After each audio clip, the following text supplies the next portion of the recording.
Let's move on. Should Tory leadership candidates be channeling their inner Thatcher? We're joined by Nigel Nelson, political editor of the Sunday Mirror and the Sunday People, and Nile Gardiner, who's the director of the Margaret Thatcher Centre for Freedom, based in Washington, D.C. Nile, we'll start with you. I mean, in a sense, it's part of your job to curate the memory of the late, great Prime Minister Margaret Thatcher, and she's as popular in certain circles in America as she is here. But what about future prime ministerial hopefuls emulating her or holding her up as a model? Well, Colin, it's great to be here on the show. Thanks very much for having me on the show today. As you point out, Margaret Thatcher, the memory of Margaret Thatcher, her policies, her life, looms large, actually, in the Conservative leadership race. I mean, I think that's a very good thing, that you are seeing Conservative candidates who are aspiring, of course, to emulate, I think, the leadership of Margaret Thatcher. There is a big difference, though, I think, between, Rishi Sunak and Liz Truss in terms of Thatcherite, views and principles and so on.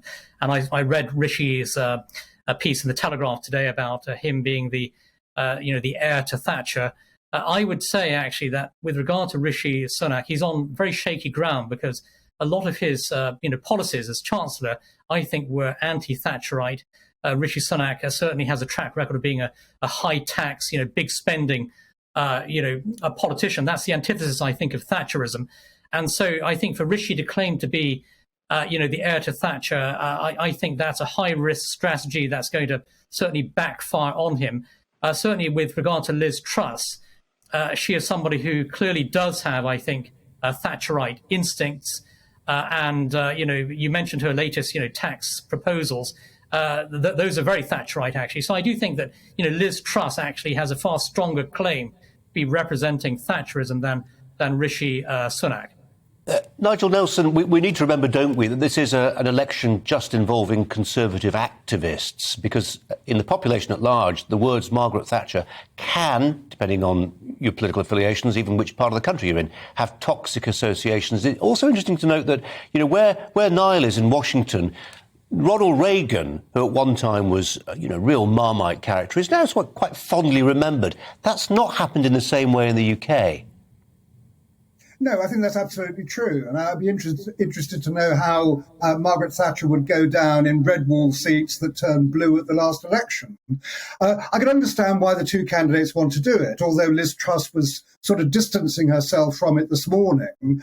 But if you've got 160,000 Tory members who are the electorate in this particular contest, and you've got 4 in 10 of them over 65, Margaret Thatcher is something of a godlike figure to people like this. You see it every year at Tory party conference, every time her name is mentioned. But when Nile is talking about Liz Truss perhaps being more of an heir to Thatcher than Rishi Sunak, I'm not quite sure how Margaret Thatcher would have reacted to the idea of borrowing to pay off COVID debt over a long period of time. That doesn't sound like a very sort of Thatcherite type of policy. And I'm sure that we must have moved on in the intervening years. Nigel, let me just put that to Nile, because that is a key point, isn't it? And we saw Rishi Sunak in one of the televised debates saying, very pithily, if the Conservative Party stands for anything, it stands for sound money. Yeah, no, I think this charge of borrowing money to pay for tax cuts and so on. I think that's that's a charge without any real grounding in reality. Actually, I think Liz Truss has disputed that very categorically. I think the solution for the UK certainly is cutting taxes, encourage economic growth, encourage economic freedom and liberty. And I think Rishi Sunak's approach certainly has been the opposite of that. Thatcherism is really about actually taking power out of the hands of big government. Rishi Sunak has been very much a big government politician. And I think that, Liz Truss's instincts are far more Thatcherite, certainly on these economic matters. And I would argue, actually, that, Margaret Thatcher's track record as Prime Minister was incredibly successful. I mean, she won 3 general elections. She is hugely popular among Conservative Party members and supporters. So it's only natural, of course, that, Conservative candidates are going to, I think, aspire to try to be like Margaret. Nigel Nelson, there's always that thing, what would Thatcher have done? Of course, it's impossible to know. I mean, but we can say with some conviction she'd have been appalled. She would have been appalled, surely, at the idea of the biggest tax take in 70 years. Yes, I think she would have done, but I do think that we have moved on an awful lot in the intervening years. I mean, no one seriously, for instance, would say that mass unemployment should be used nowadays as a weapon against inflation, or that young city slickers should be encouraged to let rip, as happened during the Thatcher years, or indeed the monetarist policies that she used then, that they were credited at the time with bringing inflation down.